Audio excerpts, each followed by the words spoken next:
السلام علیکم۔ Breaking news, قومی سلیکشن کمیٹی وہاب ریاض کو عہدے سے ہٹائے جانے کا امکان۔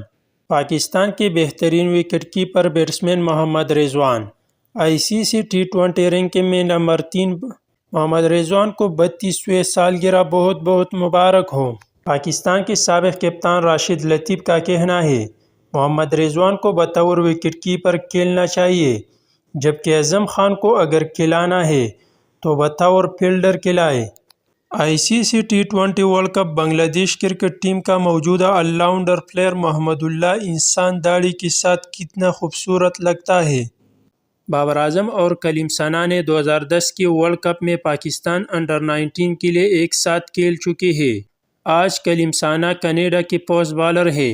پیس بالر حارث رؤف نے کہا کہ چاہے میں 100، 200 یا 300 T20 وکٹ بھی لے لوں، لیکن میرے ملک کے لیے لی گئی ہر وکٹ بہت بڑی اور میرے دل کے بہت قریب ہے۔ بریکنگ نیوز، وسیم اکرم اگر پاکستان پہلے بیٹنگ کرتا ہے تو 140 سے 150 تک کا ٹارگٹ دینا ہوگا، وکٹ نہیں گرنے دینے، پچ بیٹر کے لیے ناساز ہے۔ اظہر محمود ابھی پاکستان ورلڈ کپ سے باہر نہیں ہوا، اگر ہم اپنے دونوں میچ جیتے ہیں تو پاکستان ٹیم سپر 8 مرحلے میں کوالیفائی کر لے گی۔ ایک بار یہ ٹیم ردہم میں آ جائے پھر اس کو روکنا ناممکن ہوگا۔ T20 ورلڈ کپ 2024 کی پچ کو دیکھتے ہوئے پاکستان کا بہترین پلینگ 11 یہ ہو سکتا تھا، مگر بدقسمتی سے سلیکشن کمیٹی نے عبداللہ شفیق اور عامر جمال کو T20 ورلڈ کپ اسکواڈ میں شامل نہیں کیا۔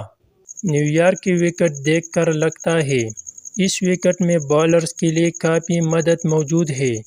پاک بھارت میچ میں ٹاس کی بڑی اہمیت ہو گئی۔ وسیم اکرم جب وردی پر اسرائیل پروڈکٹ کی برانڈنگ ہو گئی تو ہار ہے تمہارا مقدار بنی گئی، سارے بولے انشاءاللہ۔